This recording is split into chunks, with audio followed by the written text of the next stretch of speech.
We come to you expectant that you have something for each one of us. And we thank you for each person that's chose to be here today. In your name we pray, amen. Well, good morning, everybody. It's great to see you all. Thanks. Yeah, gosh. Yeah, come on. All right. All right, gosh. It's great to see you guys. If I didn't, got a few people that know me, but if I didn't get a chance to say hi to you, my name is Chris. I'm on staff here. I'm excited to get to be up here to kind of launch a new series that we're going to be sitting in for the next, I think it's about 6 weeks. If you're new to this church, if you're new to coming to churches, a lot of times what we like to do is have sort of extended conversations around topics or issues or things that are coming up, and to come back each week and continue that conversation. And what we want to launch now is a series that we're going to focus directly on one of the books of the Bible. Probably one of my favorite books of the Bible is a book called James. If you're not a Bible reader, if you are, I would encourage you, read James this week. It's 5 chapters. It's super short. Read it this week. Read it this month. Read it again. Look at what it says over and over again, because this book is jam-packed with what I would call really practical advice, practical explanations of what this life with God looks like. And it's one of those ones that I hope is that as you pray through it, as you read through it through this week and in the weeks to come, that you would come in here and then together we could sort of sift through some things and learn more about who God is, what he's calling us to, where we are in the midst of his story. We're a church, if you've ever wondered this, we are a church that would say that we come under the umbrella of Scripture, the authority of Scripture. And what that means is that we look at the Bible as a primary resource for us to learn who God is and what he is calling us to. And we're also a church that tries to hold a great humility around the interpretation of those scriptures. So when you come in here, there's going to be lots of people that are going to share different ideas, and the hope is that we together could wrestle in that and figure out more and more of what God is trying to show us. That's what you can expect as we jump into this. And we titled this series, Advice That We Can't Ignore. And I love that title because the author of this book, James, if you don't know, James, the one who wrote this book down, was Jesus' little brother. And there's not a lot that we know about Jesus' little brother. He shows up a couple of times in the gospel narratives that tell about Jesus' life. A couple of things we know about James is this. The first one is he did not believe what his brother was saying. He did not believe that his brother was God in human form. And somewhere along his journey after Jesus' life on earth and his resurrection, James became convinced of that. James came to go, wait a minute, I thought this was just my big brother, but I was wrong. This was God in human form in my life. And what I love about this title of Advice We Can't Ignore is I feel like James is pleading with us and saying, don't make my mistake. I ignored this for way too long. I didn't pay attention to this. This is advice that we can't ignore. And what he does throughout this whole book, he's going to challenge the way that we think about things. He's going to challenge the way we look at things. Because when we have the wrong perspective, it's so easy to miss what God is up to. And nobody understood that better than James.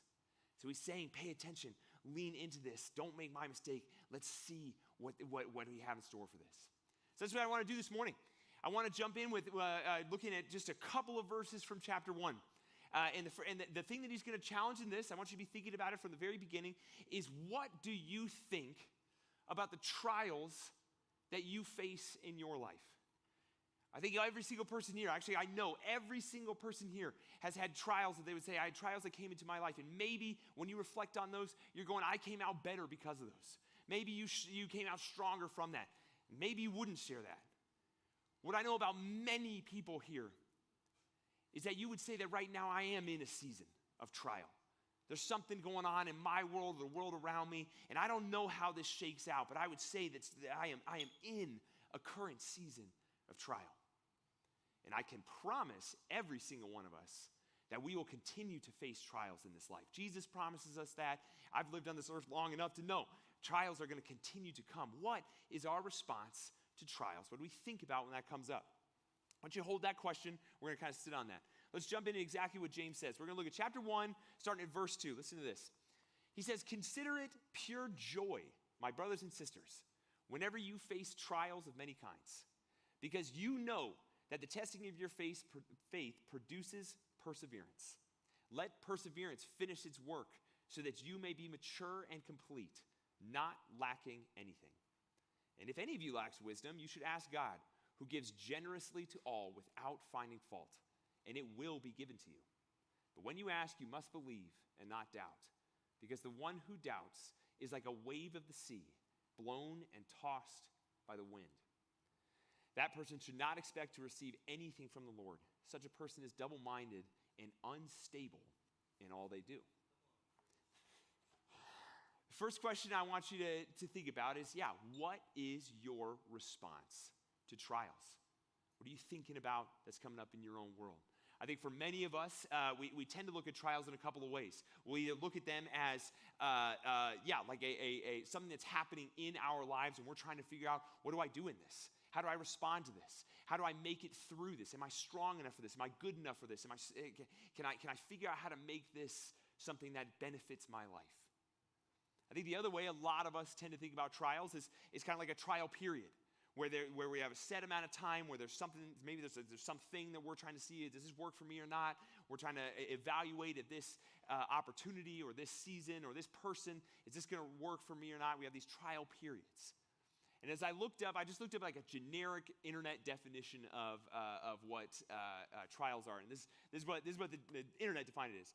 They said that trials are a test of the suitability of someone or something, or trials are a test to assess the suitability of someone or something. As I thought about that, I saw suitability showing up there. If I were to reword that, I would say, I think that when many of us think about trials, we think about something that is asking the question, are you the right person for this? Or is this thing the right thing for me? And I think those questions, if you're anything like me, are somewhat of an intimidating question. Because what happens if you answer wrong? What happens if you're not enough? What happens if a trial comes your way and you couldn't figure it out? You couldn't stand up underneath it. You couldn't measure up. What happens if you have a trial period with something and you think that it's the right thing to do? There's a job opportunity that you want to go to and you step towards it and you learn, oh no, that wasn't right. I evaluated wrong. Maybe you met someone or you have a community that you invest into and you're going, this ended up not being what I thought it was going to be. It ended up badly. I think that when we look at those things, also, I thought of this morning. I didn't throw this in my notes, but I think the other way we think about trials tends to be just like a court case thing, where you're on trial, in which case there's a group of people, a jury, that is deciding your guilt or your innocence. And I've never had that experience of being in that spot, but I would imagine it's terrifying. And I think for most of us, because of the evaluation that comes with trials, because it has a timeline, because most of us look at trials coming to an end, they're definitive, and that's intimidating, because we do not want to be in the wrong spot of a trial. And when we do that, I think when we hold that together, it's why we tend to see trials and tribulations added in the same sentence. You may have heard trials and tribulations. Do you know what tribulations means? They mean great trouble and suffering. Anybody feel like they need more great trouble and suffering right now? And yet, James says to us that he perceives trials as joy. And he says, because they produce perseverance. I want to give you one last definition. I looked up what perseverance means. This is what it says. Perseverance is to continue in a course of action with little or no prospect of success. To continue a course of action with little or no prospect of success. Why would I want that?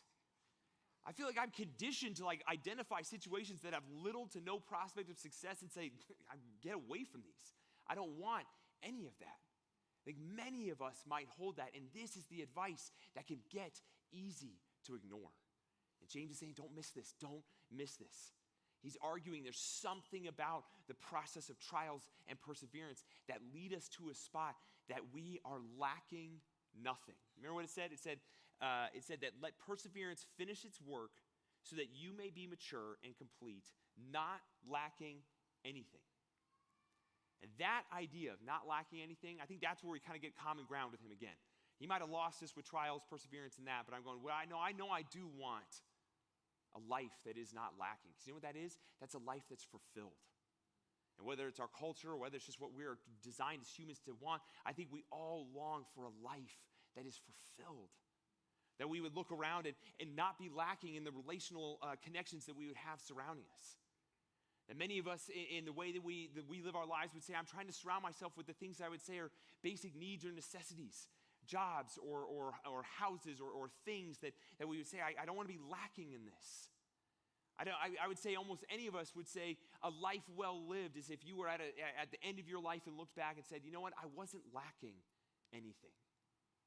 Man, I want that. And I think we bring that into our faith life too. We want to, many of us may be in these seats right now saying, God, what am I lacking? I'm trying to figure that out in my spiritual life with you. Maybe you come to church. Maybe you serve. Maybe you're one of the people that started giving. Maybe you started praying for someone or reading your Bible, or you invited somebody to come with you to church. And you're asking that question, okay, I'm doing these things, but am I lacking anything else? What else am I lacking? That interaction reminds me of an interaction that Jesus has with this rich young ruler. If you want to read about it, it shows up in Matthew 19. Jesus and this young man have this interaction of the things that he's doing in his life. And he's telling Jesus all about it. And he says to him, we'll pick it up in verse 20. He says, all these things I've kept, the young man said, what do I still lack? And Jesus answered, if you want to be perfect, go, sell your possessions, give to the poor, and then you will have treasure in heaven. And then come and follow me. And the young man heard this. He went away sad because he had great wealth. Jesus' response to him isn't to give him, here, go do this thing, cross off your list and you're done. He invites him into a journey of persevering constantly and saying, let me get rid of these things that have been my security. Let me get rid of what I've known to provide for me and trust that this is better for me. Let me continue to get rid of this and trust there's something happening in me. And that's difficult to do. And he goes away sad. And for many of us, the trials that come into our lives, we might go away sad from. Because we want something that we can do. We want something that we know has a timeline. We want something that knows it's going to end. We want solutions. But here's my one point for the day. If I lost you for a minute, zone in for a second, this is my one point that I want you to hear from this, is that trials are for you to show up and for God to solve. Trials are for you to show up and for God to solve, and we cannot mix that up. We cannot get to that spot of saying trials are for me to solve, and I hope that God shows up. When we do trials and solutions, that's where we get tribulation, great trouble and suffering. James is arguing when we have trials with perseverance, that leads to joy. And the only way to do this is with God's wisdom. We've got to ask him to show us something different. We can't manufacture this. We have to have him teach us a new way to think and a new way to interact with other people, with ourselves, with our world. And it's not easy to do. We're wired for solutions. I think James knew this. It's why he gives us that word picture of saying, when we don't have this, it feels like we're waves being tossed around by the wind. And I love that picture because we know what that feels like. All of us know exactly what that feels like when you feel like you're just being tossed about. There's no control, there's no idea, there's no what's going on. You might be having a great day, and then somebody says one thing, and your day feels like it's ruined. You might have been moving along and getting a streak of a rhythm that felt really good for you, and then something happens that throws it off, and it feels like immediately everything's done. Man, that feels tiring. It feels exhausting. We know what that's like. In my own life, God's been pressing this, challenging this in the way that I look at trials, showing me where I feel like I've been tossed by the winds and the waves. This advice from James, it's very personal for me and my family. And so this morning what we want to do is just kind of bring you in to a little bit of that. So what I want to do is I'm actually going to invite my wife, Sarah, to come join me on the stage. Give her a round of applause. It's also her birthday. So, let's welcome. So glad you can come here. Let me get another stool. But yeah, I'm delighted to get to have you up here. We wanted to tell you a little bit about what's going on in our family life for the last 4 years. I thought to have us both get to share that would be better than just me trying to do it because you're better at telling these things. So, this is Sarah. This is my wife. We've been married for almost 12 years. 11 and a half. Uh-oh. Thank you for having me up here. We have had a journey. We have a daughter. Her name is Georgia Grace, and she's 4 years old, and she's amazing. But it has been a long journey, and it continues with her and her feeding. So ever since she was born, she really struggled with eating, and she just wasn't gaining weight at all. And pretty rapidly, we started to realize, like, okay, something is wrong here.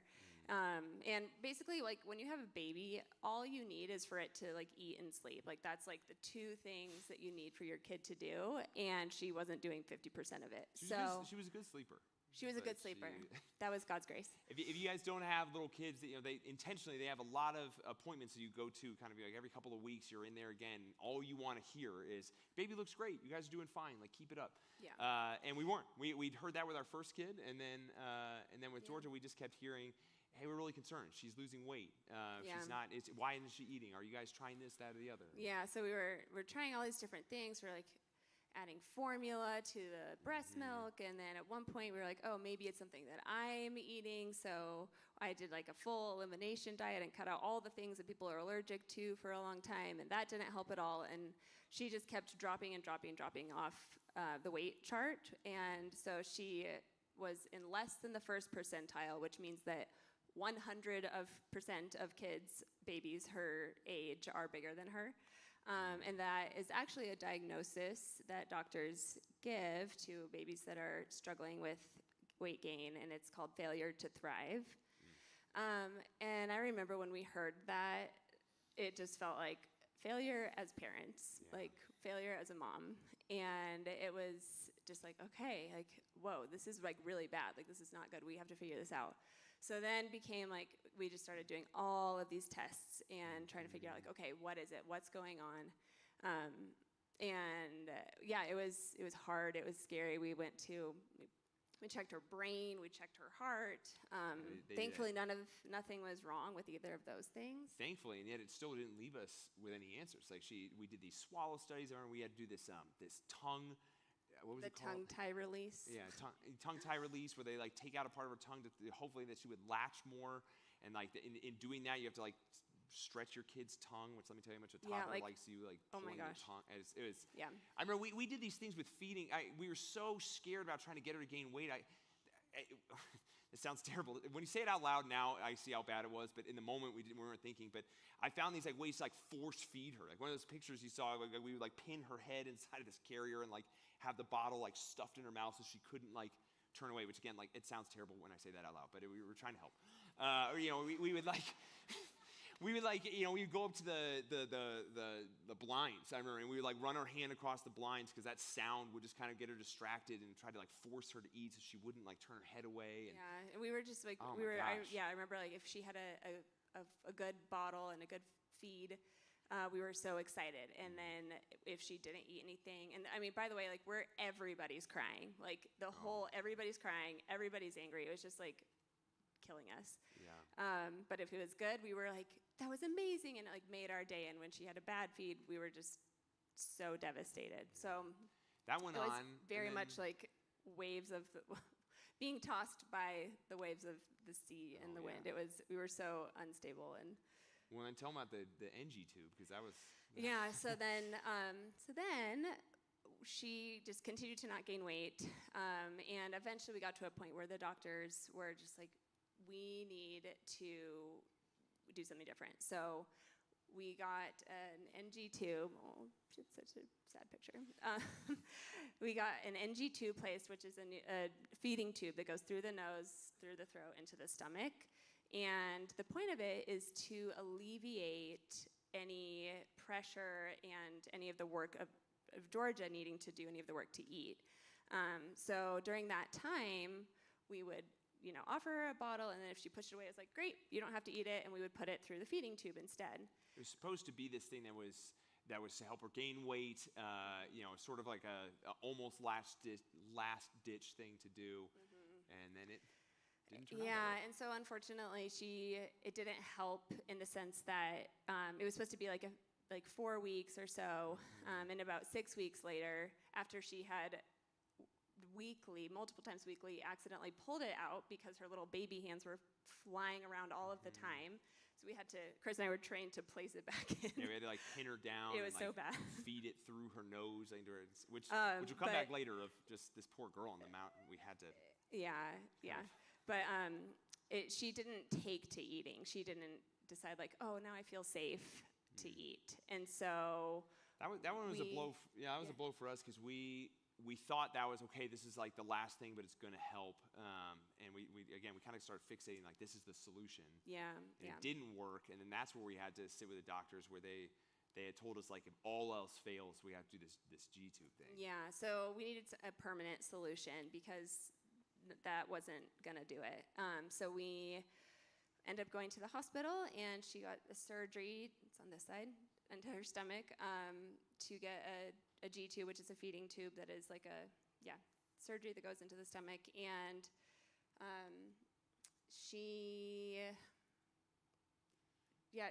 it was hard.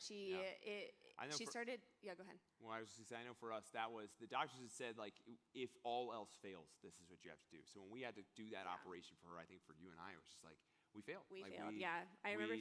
Everything we tried to do failed. Yeah, We couldn't do it. yeah, and we felt like a lot of shame. I also felt really like hollow, like as a person. I just remember feeling like I wasn't really even like talking to God about Georgia anymore. Like I was kind of like this is our white flag, like threw in the towel. Like I've got nothing. Like we're just gonna do this. We used to hold this, we would have this prayer of saying, all right, God, like today you can change her and make her love Yeah. eating and turn this around. Like, why would we not believe that God could do that?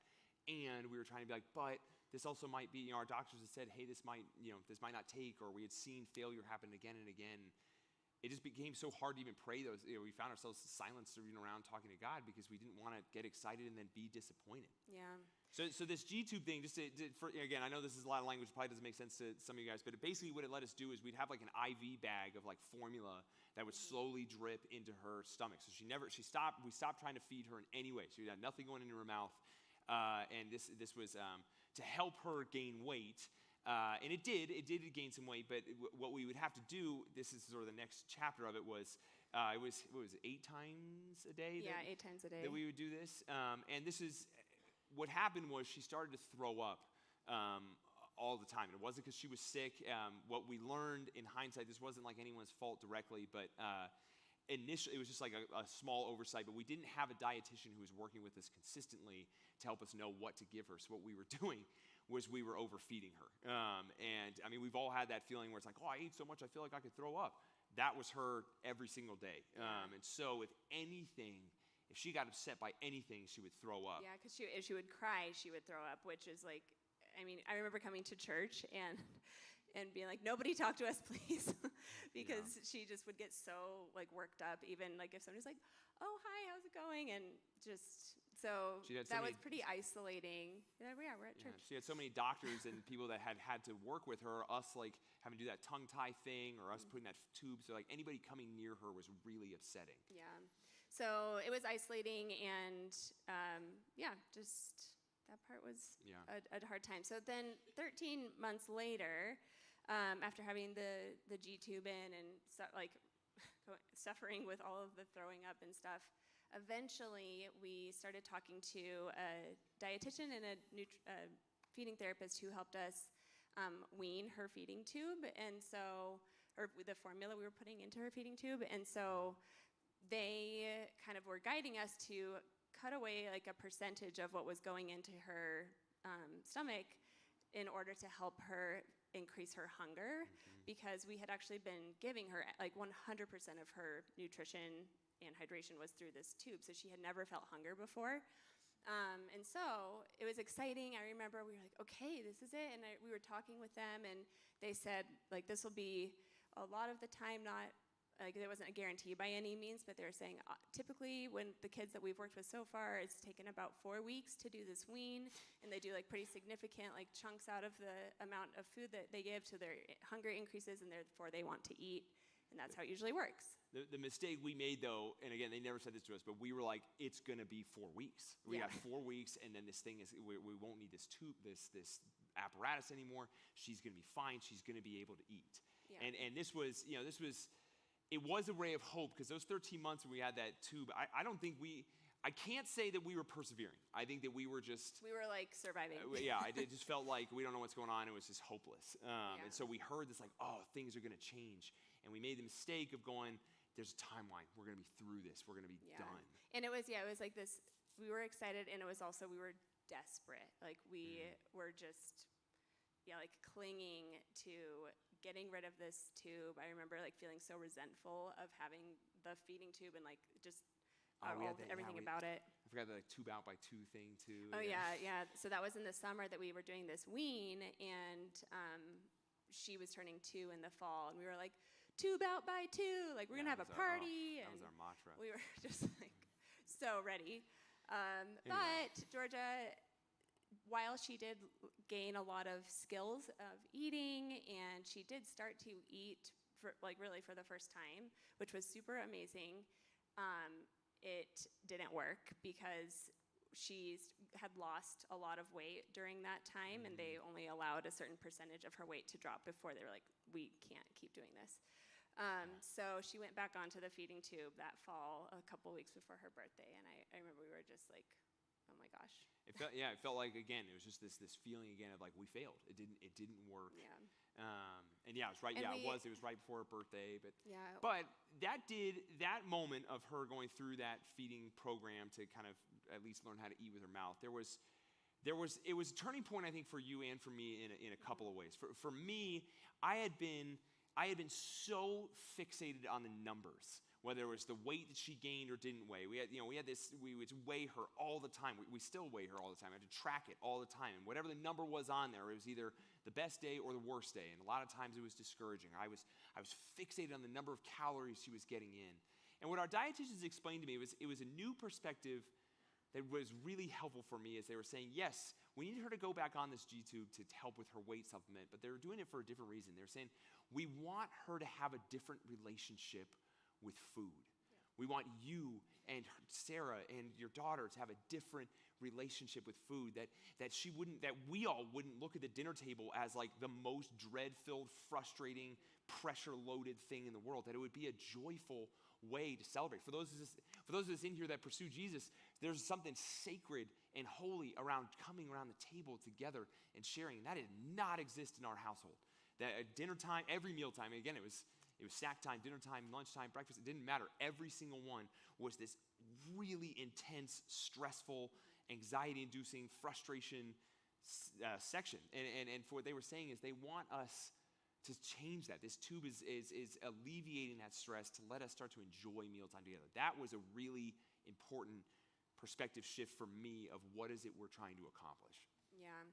Yeah, and for me, I remember really finally just feeling like I was talking to the Lord again, and I was like, okay, I am giving this to you, God, and I also am accepting that this is where you have me. Like, here is where you chose for me to be.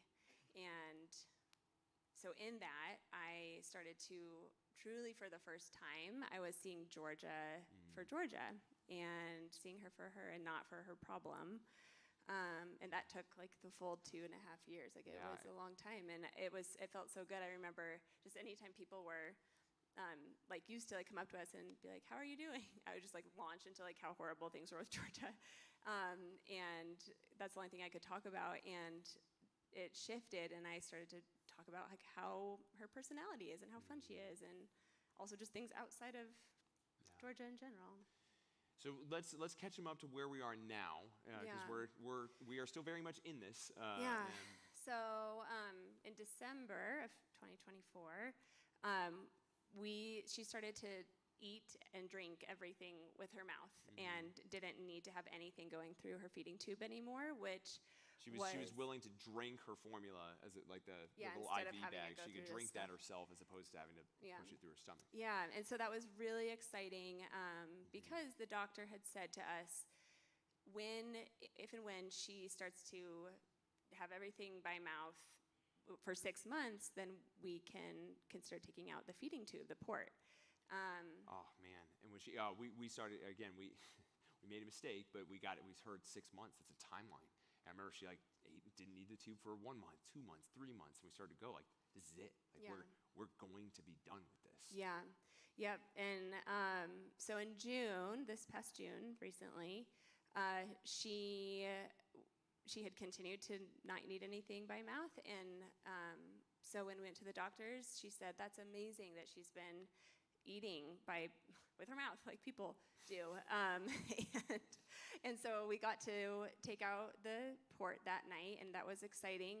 And also, what came with that appointment was that the doctor was looking at her weight chart, and Georgia had just plateaued with her weight, which Chris and I didn't really realize was happening. And we're expecting this just like high fives, like everything's good. And we were. She looked at us and she just goes like, "I'm deeply concerned with her weight." And and so we went into that appointment just like, we're gonna be out of here, like we're gonna have a party after this, and we're going to like be free people finally. And that was not really what happened, because she needs to be gaining more weight, not plateaued. So we left that appointment feeling pretty down, and got into our separate cars because we met each other at the appointment and called each other. And yeah, I remember we lamented for sure, but then we were like, okay, we have been here before, and the Lord has been here before with us, and so many times, yeah, and we've seen him show up with us so many times. And so we just had to choose right then and there, like, okay, we know what we need to do. Like, we need to keep showing up and having perseverance, but perseverance not just like our head down, like surviving, but perseverance in trusting him in it and knowing that we can lean on his strength. And that is what we do now. Yeah, that has been our journey. That is currently our journey right now, and it's not over for us. I wish that it was. I wish that that I knew when the timeline was, but we are learning. Like, we can't fixate on a finish line. We are called to persevere in this, and we are trusting that perseverance is doing a work in us as much as it is, trying to help our daughter. There's a line. In a couple lines down in this first chapter of James, he writes something that's just been for us something that we just keep kind of rallying on as our encouragement. In verse 12, he says, "Blessed is the one who perseveres under trial, because having stood the test, that person will receive the crown of life that the Lord has promised to those who love him." And I like that it doesn't say, the one who perseveres gets whatever they want. That's not it. It says that they will receive life, and with it a crown, something of incredible value. And we're learning that this trial with us and our daughter Georgia is that Georgia is the crown in our life that we get to have. That she, alongside of our son Jack, they're our crown jewel, and we want this. And we would do anything to have that crown. But it means we got to persevere, and we got to show up in this. It's, in 1 hour, we're going to sit down for lunch. And we got to show up for that. And we got to give that every bit of creativity. We got to try to make this a joyful environment. And we got to try to offer her all the right food so that she can have a good meal. And honestly, even if she does have a good meal, that's not going to change. It's not going to be like, oh, good, now she gained a whole ton of weight. Like, that's just one meal. And there's another one coming after that. Another day coming after that. And the meals might go well. They may not. She might gain weight in a week. She might lose it in a week. That cannot be our focal point. It's got to be persevering. I've got to show up. I've got to give this everything I've got. And no matter what happens next, try it again.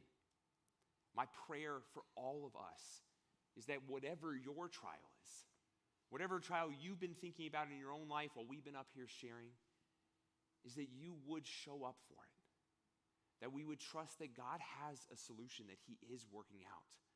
But our job is to show up. I'll share with you guys one last story from kind of in that season when we had the G-tube and she was throwing up, and it was really kind of a hard time for us. I don't remember exactly what was happening. It was late at night, and I remember I was laying in my bed, and I don't know if she had just thrown up or she was crying, and we knew she was about to throw up. And I just remember sitting there so frustrated and I was saying to myself or saying to God, what do we do here? This isn't working. What's the point? What's the point of doing these feeds? She's just going to throw them up again. It's not helping her gain weight. She's not learning how to eat. Every time we use a feed, instead of teaching her how to eat, she's regressing in what she's able to do. What am I doing? What is the point? And I remember God, I don't know if I audibly heard him say this, but God kind of gave me this thought in my head where he was going, hey, do your feet work? Yeah. Can you get out of bed? Yeah. Can you walk down the hallway? Yeah. Then get up. Get out of bed. Walk down the hall and care for your daughter. And I knew I could do that. So that's what we did. We got up, and I went down there, and I took care of her that moment, and it certainly didn't fix the situation, but that's what I could do. I could show up. And my prayer is that we would show up. Whatever your trial is, that you would look at it and say, I'm going to let perseverance do its work and finish its work in us and show us a life that we could not possibly imagine. James figured that out. And I pray that each and every one of us will be able to experience that too. So God, help us in this. I am convinced that each person here has a trial in their own life that they are wrestling with now, that they will wrestle with in the future. And when that comes, God, will we remember that you are a God that is working. And you ask us to show up, whether we get it, whether we understand it, whether it happens the way we want, to not look at that, but to keep our eyes fixed on you. Would you teach us what perseverance is? Would that become something that we lean into? Because we know that it is bringing us the life that you want us to have, a life that is to the full. Help us do that in our lives. In Jesus' name we pray. Amen.